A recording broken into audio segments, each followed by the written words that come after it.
New World Rising is the final part of the 4th season of Anno 1800 DLC. It brings a multitude of upgrades to the new world, a new scenario, and more, so let's dive right in and see what it's all about. Oh, and I'm obviously going to spoil every single thing in this DLC, so if you want to go in and experience stuff for yourself firsthand, and just want to know if it's worth picking up, skip to this timecode where I give my thoughts without going into too much detail. So, the first and most noticeable thing this DLC adds is the brand new Continental island at the top of the New World instance. It's not quite as big as Crown Falls, but it still is pretty massive, especially for the New World we're used to. Now, I'm not 100% sure about this, but it also felt like the other islands here got a buff to usable space, with most of the big ones being more solid landmass rather than being cut up with a ton of rivers. This makes building here so much easier, and lets you be more efficient or creative without worrying about difficult layout constraints, so it really does work for every type of builder. The next thing added is the brand new Artista class for the New World residents.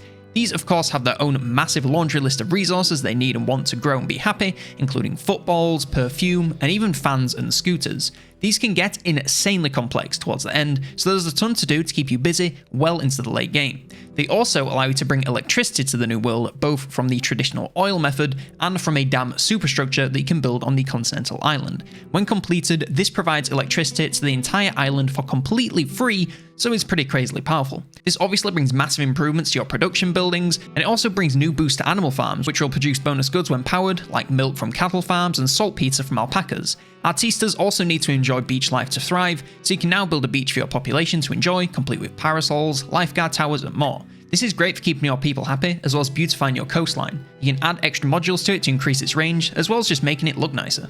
Now, a small and less mentioned change is the new upgrades being available to emergency services, both in and out of the new world. You can now upgrade the structures, and if they are provided with resources, they'll be much more efficient in their roles, and automatically deploy volunteers when needed, making your islands much safer even when you leave them completely alone.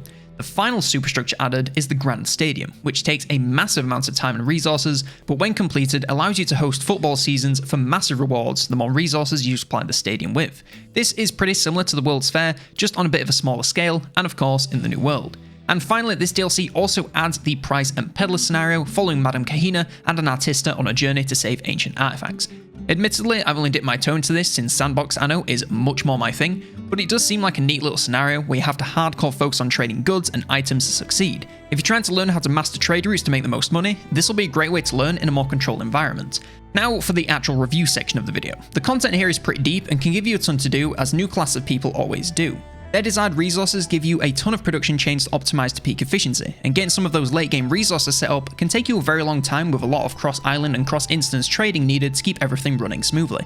If you're looking at a time frame to get everything out of this DLC, I streamed for almost 20 hours over the last few days, and I just about managed to complete the stadium from a brand new save, and most of my time was focused here since I basically ignored the other instances. That's not even counting the events you can host in the stadium, some of the final resources, or satisfying all of the lifestyle needs if you also have Empire of the Skies. I also only focused on the Continental island, so if you wanted Artistas in all of your major New World islands, you'd have a ton to do to keep you busy.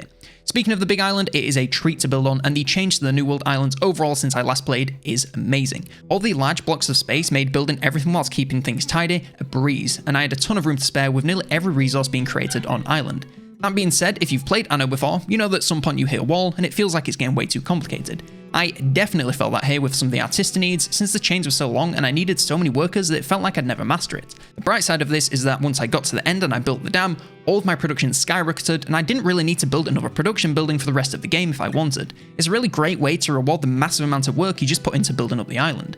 You can also build the Artista residences in the Hacienda if you own the Seeds of Change DLC, and this of course comes with a bunch more needs to satisfy, so if you want to complicate things even further, you can for massive bonuses to income and population. Overall, I really enjoyed my time with the DLC, and I'm looking forward to coming back for more now my New World is mostly dealt with. If we call back to my tier list from a few months back, I think I'd actually put New World Rising into must buy. The new tier of Resident and the massive power spike of the large island call back to how powerful the Sunken Treasures DLC is because of the huge advantage Crown Falls gives you just by owning it. It makes the New World a breeze, and you can get away with just this single island for a very long time with a couple of minor import routes. Even without touching the Artistas, the DLC is extremely powerful and makes the New World a lot easier to make use of.